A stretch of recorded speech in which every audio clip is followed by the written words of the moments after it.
Precisa de ser melhor estudada, porque há muitos temas em ciência política que a gente não tem condições de passar para a pessoa numa formação.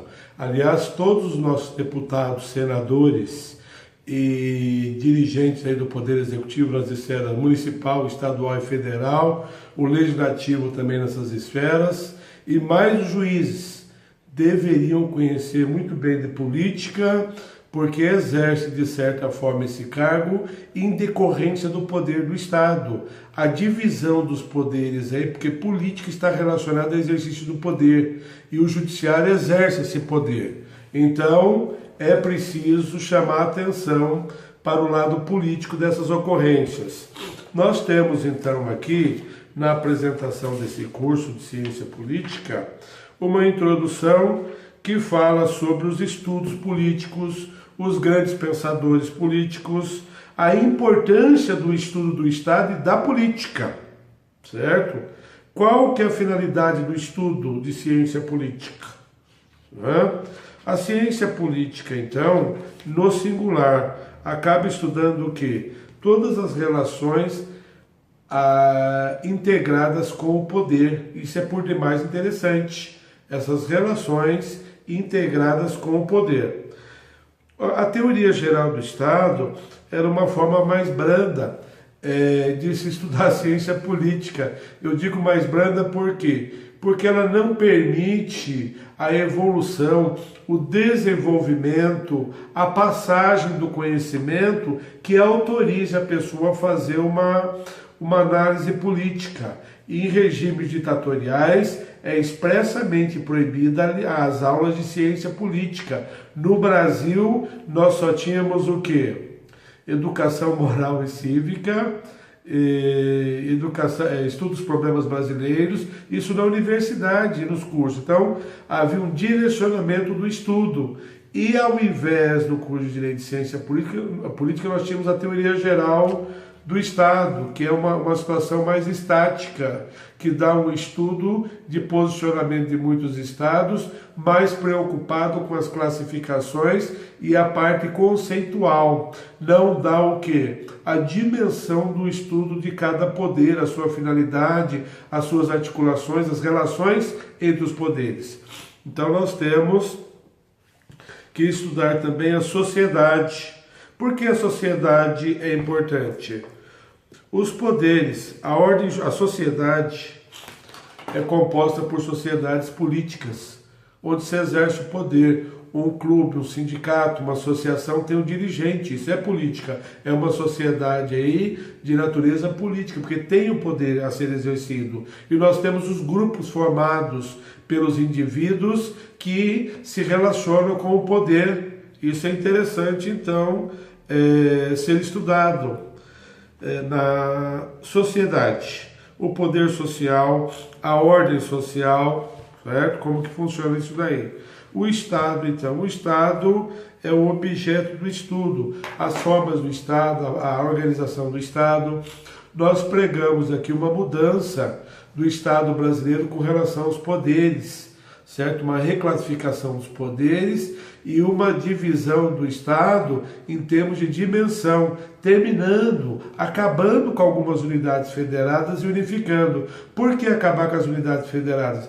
Porque acaba gerando um desequilíbrio. Pequenas áreas com pequenas populações têm representatividade política de lugares maiores, com mais população, e esse desequilíbrio aí a gente sente muitas vezes que funciona em prejuízo da estabilidade política no país, certo? Então é preciso política e distribuição de recursos, tudo há necessidade de rever, porque é uma despesa administrativa com toda essa estrutura de pequenos estados. Então esses estados se uniriam a maiores, e nós temos a maior acumulação em número de estados no Nordeste, certo? Então que poderiam formar um estado ou dois estados no máximo, a composição aí que seria feita desses estados. Nós temos um estado ideológico. Está muito em voga ficar discutindo direita, esquerda, saber o que é um Estado teológico, um Estado moderno, um Estado monárquico, um Estado contemporâneo, um Estado democrático, um Estado ditatorial, um Estado absolutista, certo? Então, o que é o anarquismo, o socialismo, o comunismo, o nazismo, o fascismo?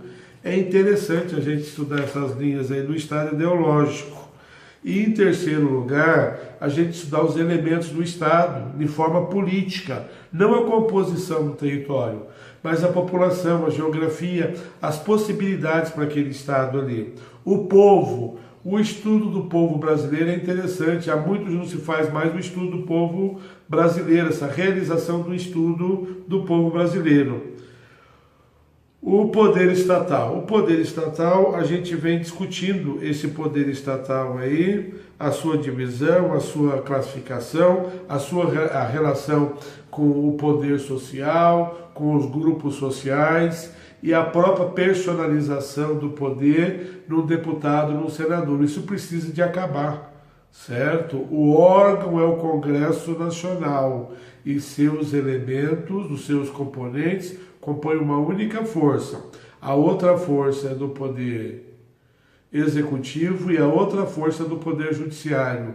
Há muita difusão do poder legislativo por conta do numerário de deputados e senadores. E isso daí é um contrassenso, causa desequilíbrio, causa máfia, causa corrupção no país. Então nós precisaremos de rever isso daí. A soberania do Estado, a diferença entre soberania e autonomia, que é muito interessante, soberania, o poder estatal ilimitado exercitado em todo o território nacional, certo? A relação com outros estados a gente chamará de autonomia, organizações internacionais, com todos os detalhes dessa soberania. O poder constituinte, originário, derivado, o que pode fazer o poder constituinte, quando é que surge essa oportunidade do poder constituinte, que em princípio o poder constituinte originário é só para elaborar uma Constituição. Nós estamos precisando de uma Constituição hoje? Muito, porque a Constituição elaborada de 1988, ela se revelou muito falha. Há muitos detalhes lá de manutenção de poder, de famílias no poder, e isso é um absurdo, porque será difícil substituir essa Constituição, porque os exercentes do poder são beneficiados pela Constituição. Então isso vai ser, de repente, com esse pessoal pego em corrupção, facilite essa divisão, porque o Brasil deve dar oportunidade a todos. Todos devem ter acesso ao cargo de deputado, de senador, de presidente, de prefeito, de governador. Então, isso precisa tudo ser revisto com esse poder constituinte originário. O Estado de governo. A gente fala sempre em Estado de governo, a relação que tem aí os elementos do Estado e o governo, o território, o povo e os órgãos do poder, do poder aí, que é o legislativo e o Poder Judiciário, a relação com o governo que pertence ao Executivo. É uma relação, o governo trabalha com realizações, o Legislativo precisa de possibilitar essa realização aprovando leis. É aí que ele quer cobrar cargo, quer cobrar vantagem, e isso é inadmissível. Cumpra com a sua obrigação, deputado e senador.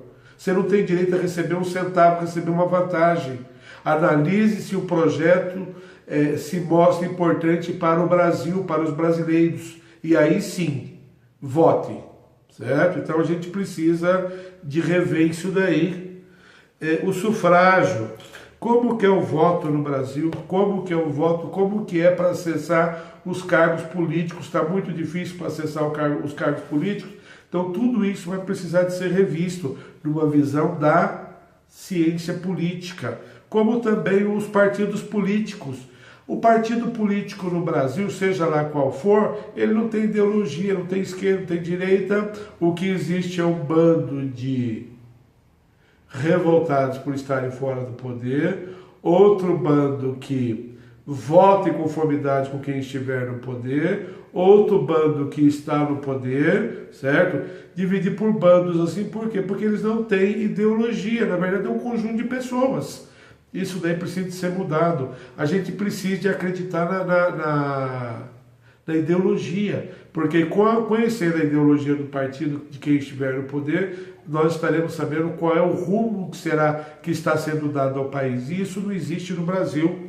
A gente elege pessoa, confia em pessoa, e isso não é bom. Os grupos de pressão, os grupos de interesse, as chamadas forças sociais, os partidos políticos, associações religiosas e até as forças econômicas. O Estado, ele se move com essas forças sociais e causa, às vezes, um enfrentamento.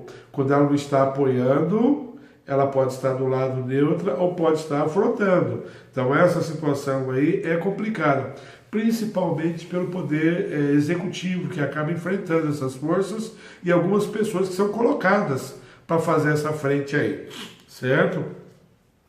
A divisão de poderes, então, a gente já comentou sobre isso, é preciso rever aí a dimensão de poder de cada um e tornar mais rigorosa a situação do parlamentar, certo? A democracia e a ditadura também, a gente quer estudar ela de forma precisa aí. Por que nós temos uma democracia representativa e essa representatividade não é cobrada? Ninguém sabe o que um deputado ou um senador faz. Então é importante atuar com isso daí para a gente conseguir falar sobre liberdades públicas, sobre direitos humanos, sobre o direito internacional público, a relação do Brasil com outros estados, certo? E falar do Estado brasileiro também, né? Qual que é a formação, qual que é a tendência do Brasil, a problemática dos defeitos da Constituição de 88, certo? E falar um pouco sobre a arte da política, que na verdade a pessoa que ingressa na política, como eu já disse, ele deve ser entendido como um altruísta, uma pessoa que vem ali para favorecer o povo, não para buscar favorecimento próprio. Aí eu criei até uma tipologia de políticos, inspirado em outros ramos aí do conhecimento. O político pode se mostrar competente, provincial, cheio de luxo, cheio de conforto, amigo, íntimo, conciliador, uma pessoa disposta, disponível na época da campanha eleitoral, assistente social. Alguns confundem a função do legislativo com assistente social, às vezes para se promover. Nós temos a candidata a presidente da República, que é um misto de cientista com sábio, na verdade é um embriagado, certo? Então, a situação de líder, pseudo-líder, político de lideranças, político reacionário, maledicente, paraquedista, colunista social, galã, profissional, de carreira, sonhador, investidor, inovador, ladrão, nato, político herdeiro. Temos bastante políticos herdeiros aí. Nada fizeram por ser parente, filho, neto, não sei de quem, acaba assumindo e continua o poder, e a política é a mesma, e a família está ali no poder, e a Constituição possibilita isso daí. A Constituição dá maior força para essa continuidade. A mudança só virá se eles quiserem, certo? Isso é muito difícil. O político preparado, o político nivelado e o político ideal, que é o último que eu coloquei aqui, certo? Talvez eu me encaixe aí como ideal essa ideia de um Estado perfeito, de um Estado onde as pessoas tenham coração, que o político ele tenha coração, ele se preocupe com o terceiro e não com o interesse do seu partido. Eu vi umas comissões lá que a pessoa foi lá brigar, levantou para não aprovar aquele projeto que é benéfico para o Brasil, mas o que interessa ali é a ideologia do partido dessa pessoa, é um partidário dela que está preso, que é ladrão, que é safado, que é corrupto, que na verdade roubou o Brasil. Então tudo isso daí, pessoal, essa perversão, eu me pergunto ainda, aonde que se encaixaria esse político aí dentro dessa classificação, que seria um político enganador. E como que ele consegue pessoas para votar nele? Ele é briguento, tudo ela é briguenta, coloca lá. Pessoal, na Câmara dos Deputados e no Senado Federal não é lugar desse tipo de pessoa. esse tipo de pessoa precisa trabalhar, viver do seu suor, para ver se vai ficar brincando com o dinheiro público. Porque essas sessões custam dinheiro, interromper uma sessão dessa fica muito caro. O nosso Congresso é um dos consumistas de dinheiro, o maior consumidor, dos maiores do mundo, com o número de assessores e a estrutura que tem. Então isso é muito caro, certo, para o Brasil. As tendências do Estado brasileiro, certo? De comércio, econômica, política, umas reformas internas que precisam ter. Então, um curso de ciência política precisa conclamar tudo isso daí. E essa noção aqui do curso de ciência política é porque a gente vai criar na playlist, já temos alguns capítulos gravados, para dar uma formação sobre isso. Se você puder assistir o vídeo, começar a se conscientizar, você precisa se conscientizar pelos seus filhos, seus netos e as gerações futuras. Como viverão as gerações futuras? Ninguém sabe como viverão, certo? Então, interessante é isso daí. Eu agradeço pelo vídeo, muito obrigado.